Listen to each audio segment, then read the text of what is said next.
November 23rd, 1942. Near Kalach-on-Don, west of Stalingrad, the steel pincers of a vast Soviet offensive snap shut. Inside, the German Sixth Army, 250,000 men, is suddenly cut off. At their headquarters, there is no panic. General Friedrich Paulus and his staff methodically calculate fuel reserves, ammunition, and troop strength for the obvious next step. The plan is standard procedure for a force this powerful. They will organize, concentrate their armor, and break out to the west. It was the only logical military decision, but it was a decision they would never be allowed to make. This is the story of how that one logical option was systematically dismantled. It's an investigation into the critical 50 days when a formidable army, trapped but not yet broken, was denied the chance to save itself. The answers lie in a paper trail of denial, the frantic radiograms from the frozen steppe, the stark supply reports, and the rigid Führer directives from distant headquarters.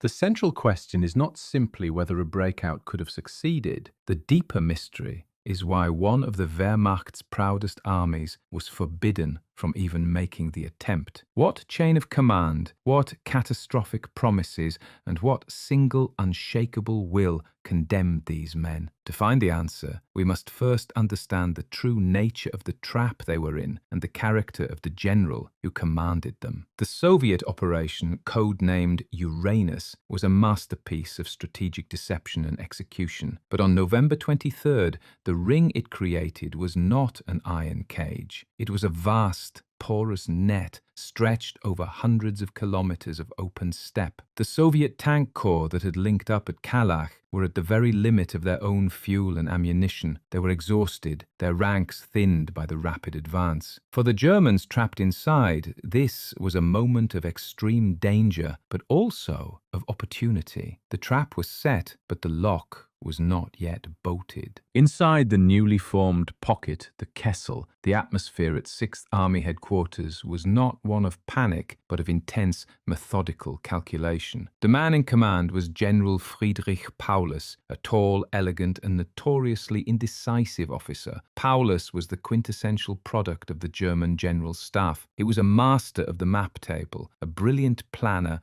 who had helped draft the initial invasion plan for the Soviet Union, but he was not a gambler. He was not a hard-driving panzer commander like Guderian or Rommel, accustomed to battlefield improvisation. He was a man of procedure, of meticulous staff work, and of unwavering obedience. And the procedures he initiated painted a grim, unalterable picture. The first reports flowing into his headquarters from the corps commanders were not about morale or fighting spirit. They were about logistics, specifically fuel. The numbers were catastrophic. The army's panzer divisions, the very fist that would need to punch a hole in the Soviet ring, had next to nothing. The 14th Panzer Corps reported it had enough fuel for its tanks to travel, on average, less than 20 miles. Some units had even less. This single, stark fact dictated military reality. There could be no complex breakout plan, no feint in one direction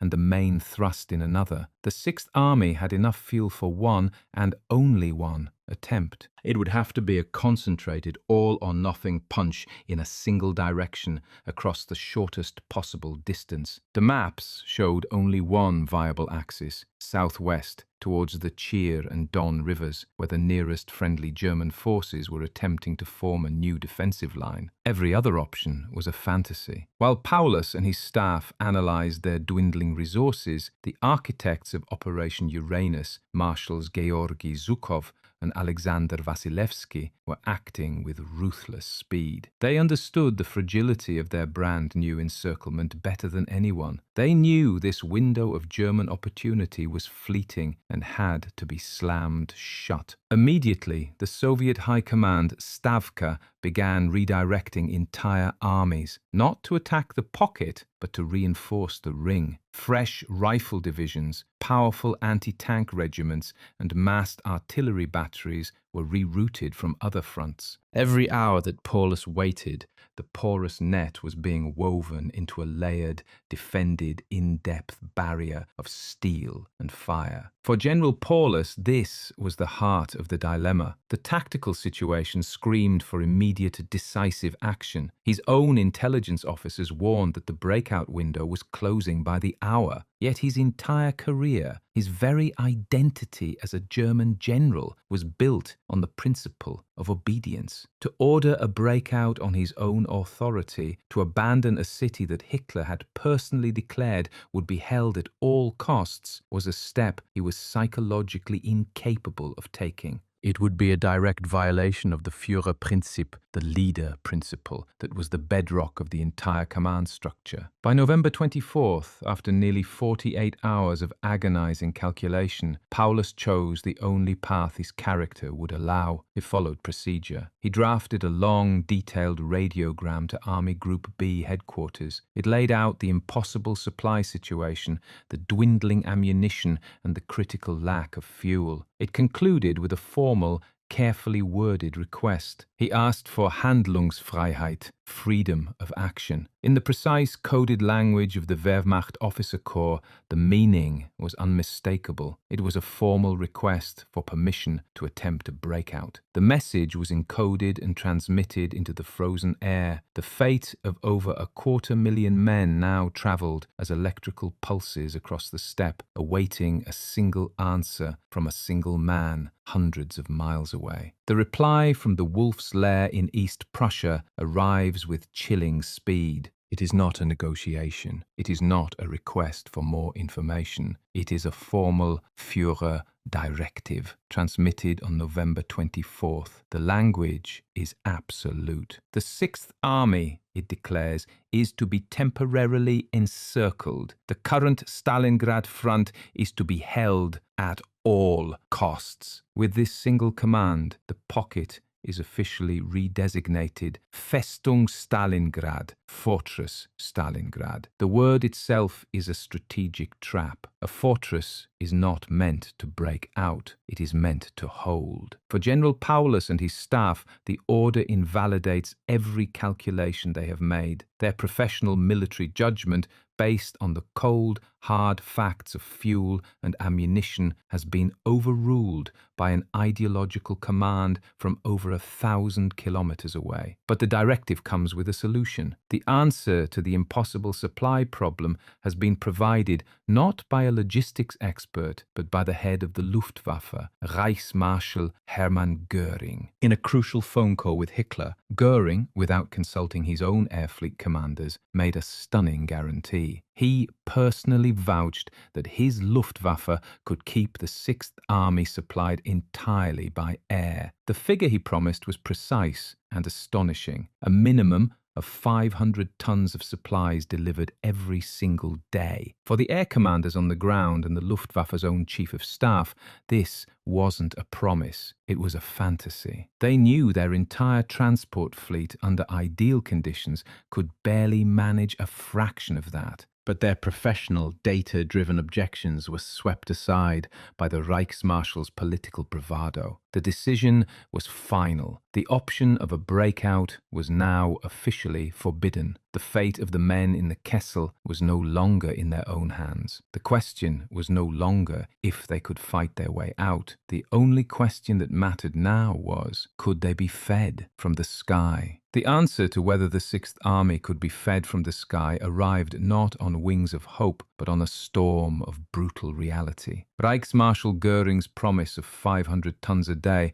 was not just an exaggeration, it was a logistical impossibility, a fantasy that began to unravel on the very first flight. The workhorse of the airlift was the Junkers Ju-52, a slow, corrugated metal transport plane, hopelessly vulnerable to both weather and enemy fire. The Soviet High Command, anticipating the move, had already begun repositioning its anti-aircraft regiments, creating deadly corridors of flak around the pocket. Soviet fighters, Yak-1s and La-5s, hunted the sluggish German transports in the grey winter skies. The airfields the planes flew from were themselves primitive icy strips, while the two main runways inside the pocket, Pitomnik and Gumrak, were cratered, chaotic, and under constant artillery fire. The numbers told the story of a catastrophic failure. Instead of the promised 500 tons, the daily average for the first crucial weeks barely reached 90 tons. On some days, when blizzards raged across the steppe, it fell to zero. This wasn't a shortfall, it was a complete collapse of the entire strategic premise for holding Stalingrad. For the soldiers in the Kessel, the consequences were immediate and devastating. By the first week of December, the daily bread ration was cut to 200 grams, then 100, then 50, a few frozen, sawdust-filled mouthfuls. The army's 20,000 horses, the last vestiges of mobility and the source of protein, were systematically slaughtered. Ammunition was so scarce that fire discipline became absolute. Every shot had to count. The field hospitals, having run out of anesthetics and bandages, became places not of healing, but of quiet, freezing death. The little fuel that did arrive was hoarded by headquarters to run generators for the radio transmitters, the army's last link to the outside world. The panzers, the iron fist that was supposed to break them out, sat silent and frozen, their fuel tanks empty. While the Sixth Army slowly starved, the Soviet command was thinking on a far grander scale. Stavka was initially surprised by the sheer number of men they had trapped, but this surprise quickly gave way to a ruthless, strategic calculation. They knew the Germans would not sacrifice 250,000 men without a fight. A relief attempt was inevitable, and so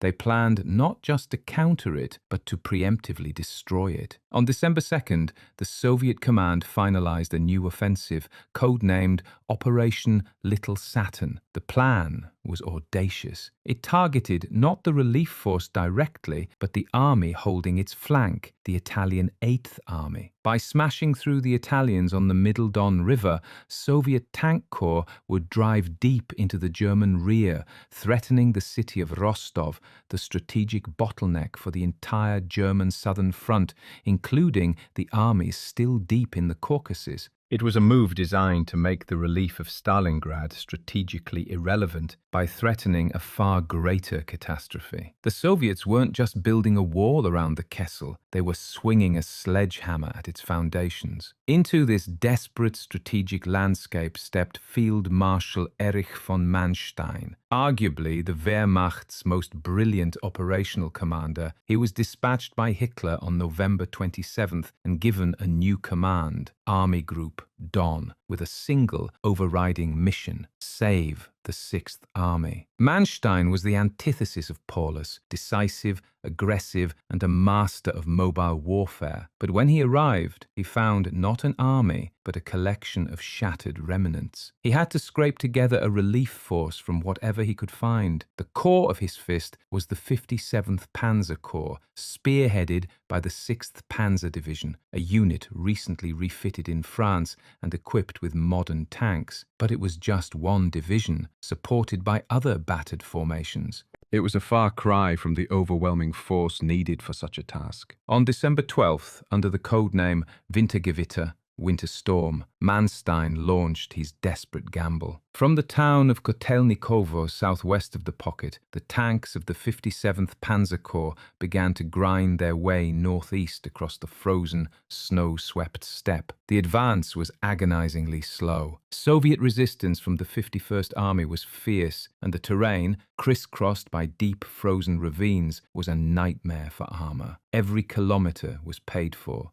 But for 7 days they pushed forward, a tiny column of steel against a vast, white emptiness. By December 19th, the lead elements of the 6th Panzer Division had reached the Mishkova River. They were exhausted, low on fuel, and had taken heavy casualties. But they were there. They had pushed to within 48 kilometers, just 30 miles of the southern perimeter of the Stalingrad pocket. At night, the forward German scouts could see the faint glow in the sky from the burning city. They could hear the distant, muffled thunder of the artillery. They were close enough to almost touch it. This was the moment. Manstein knew his attack had reached its culmination point. Soviet reinforcements, including the powerful Second Guards Army, were moving to block him. He could go no further on his own. He needed Paulus to strike from inside the pocket and meet him halfway. That evening, Manstein's senior intelligence officer, Major Eismann, was sent on a daring flight into the Kessel to brief Paulus directly. But Manstein also sent a formal urgent radio message. It gave Paulus the authority he had been denied. It authorized the Sixth Army to begin its breakout under the prearranged code word Donnerschlag, thunderclap. The message was an implicit order to defy the Führer. Manstein had forced a door open, and he was now holding it against a blizzard of Soviet steel. But the door was 48 kilometers away. Everything now depended on the man inside the fortress. Would General Paulus risk everything on a desperate charge to that glimmer of hope, or would he obey the last order he received from Hitler and hold his ground? The code word, thunderclap, represented a lifeline, but for General Paulus and his staff, it was a lifeline they couldn't grasp. The simplified history is that a timid, obedient general simply refused to disobey his Führer. The reality recorded in the Sixth Army's war diary is a far more brutal calculation. The distance to Manstein's rescue force was 48 kilometers.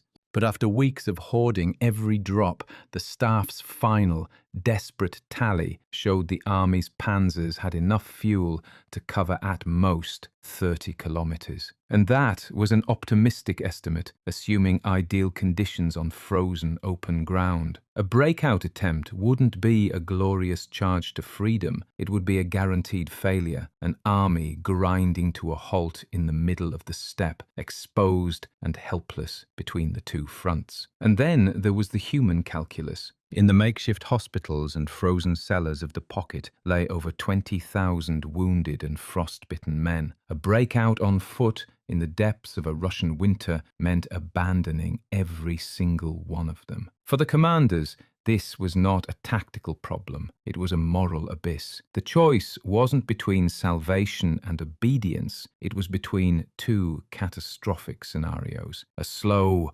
freezing death holding a static line, or a faster, more chaotic death in the snow, having left their comrades behind. Faced with this impossible dilemma, Paulus chose the only path his rigid logic would allow. On December 21st, he radioed Manstein, citing the lack of fuel and his Führer's explicit order to stand fast. He stated that Operation Thunderclap was not possible. The glimmer of hope on the Mishkova River began to fade. The door Manstein had forced open was now closing. For Field Marshal von Manstein, Paulus's refusal was a tactical dead end, but another, far more urgent crisis was now unfolding. While his panzers were stalled on the Mishkova River, the Soviet Operation Little Saturn had crashed through the Italian Eighth Army on his northern flank. Entire Soviet tank corps were now pouring into the German rear, driving for the critical airfield supplying the Kessel, and beyond that, toward the city of Rostov, the jugular vein of the entire German southern front. Manstein was now facing a choice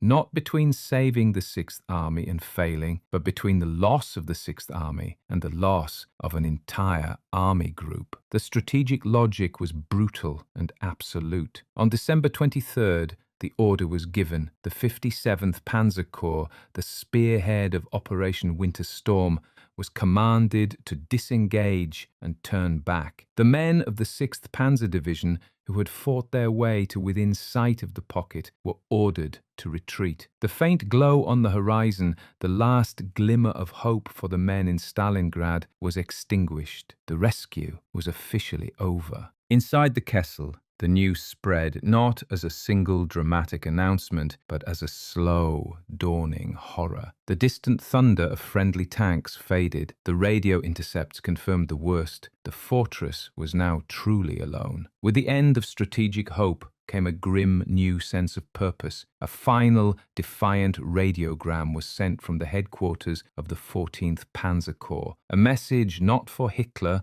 or Manstein, but for history. The fortress will hold to the last round. The war was no longer about victory or escape. For the 250,000 men trapped inside, it became a slow, chilling descent, documented not in operational orders, but in the final letters and diaries stuffed into the mailbags of the last planes to escape. The strategic drama of generals and maps was over. The radio traffic between headquarters would soon fall silent. Now, a different story began to be told, one of quiet endurance in frozen trenches, of a battle no longer measured in kilometers, but in hours. We began this story with an army of 250,000 men, confident they could break a temporary encirclement. We end it with that same army's complete destruction, a fate sealed not by the enemy, but by its own high command. So we return to the central question: why was the Sixth Army denied even the chance to save itself? The answer